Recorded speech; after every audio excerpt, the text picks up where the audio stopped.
In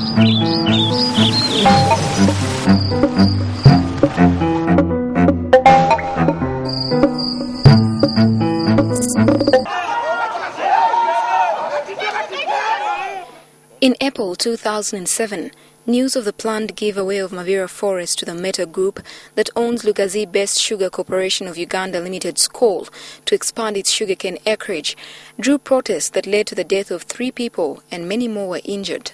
A number of top officials here at the National Forestry Authority, including the then Executive Director Olaf Bujela, resigned instead of looking on powerlessly as a key natural resource is decimated and converted for other uses other than ecological purposes.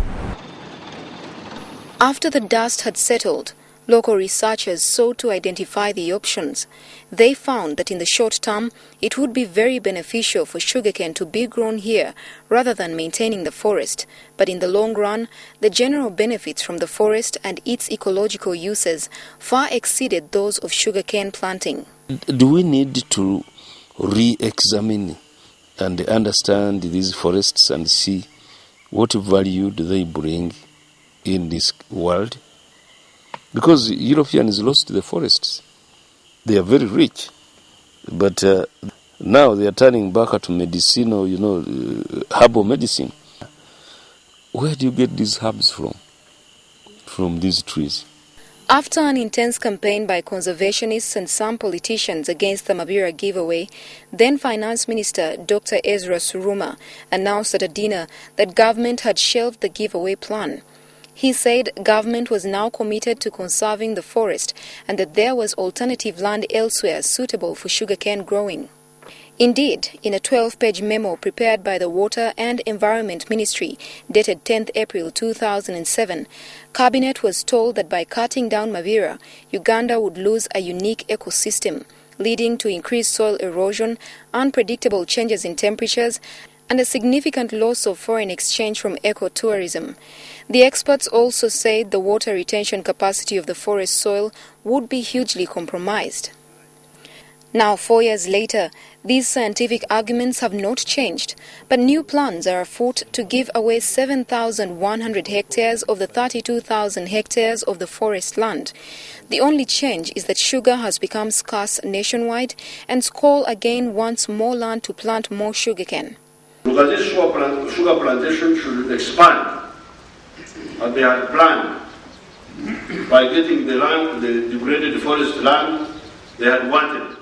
And as expected, this move has been widely condemned. Dr. Gilbert Bukenya is a professor of public health. First of all, let me tell you, we must conserve our environment as much as possible. Why do you want to kill that kind of historical heritage? If we give Meta this land, other sugarcane growers will be like, also want land. What will you do probably when Kinyera says, I want land, which is just next to Budongo Forest, that's in Masindi? With time, all our forests are going to be depleted. A natural forest like Mabira takes hundreds of years to evolve and goes through several stages of succession. Once such a stable forest is established, it positively influences the micro and macro climate of the area in terms of humidity, temperatures, and possibly rainfall regimes. But beyond that, as we see most of the rivers coming from these natural forests, they do supply quite a number of communities. As I said, Lake Victoria and Lake Choga are heavily influenced by Mabira. So taking away Mabira... When you cut away at such a forest, you're also slowly crippling the fertility of the soils. Sooner or later, we realize that the fertility is depleted and we're back to square one.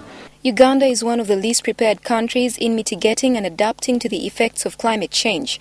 Therefore, environmentalists argue that it would be insane to remove one of the biggest carbon sinks in this country. Clearing forests is going to have a knock-on effect, not just on the livelihoods of the people who depend on the forest goods, but also on the wider context that communities are going to suffer the impacts of climate change. In the late 1980s, Mabira forest was nearly rendered extinct due to crop cultivation and encroachment. But in 1992, government moved firmly and stopped the encroachers. that huge part of the forest that had been degraded slowly began to regenerate. So why think of cutting down a grown forest when there are other alternatives? I like to have investors to come here, and I want them to grow more sugar canes and produce sugar, even for export. But we have to look at alternatives. Supposing I grew sugar canes around Lake Wamala in Singo. Supposing I went to Sango Bay. Sango Bay is in Rakai, which used to be actually well defined for growing sugar canes. That is another possibility. Just like it did in 2007, Buganda Kingdom has again offered its land to Meta for sugar cane planting to save Mabira. But like before, Meta has made no move to take up the land not far from its mis-desired Mabira forest. Question is, should we lose all that range of untapped facilities that are in a forest because of sugar? Just on Saturday, the president said in Bulambuli district that he remains determined to give away part of Mabira forest for sugarcane growing. Josephine Karungi, NTV, Ecotalk.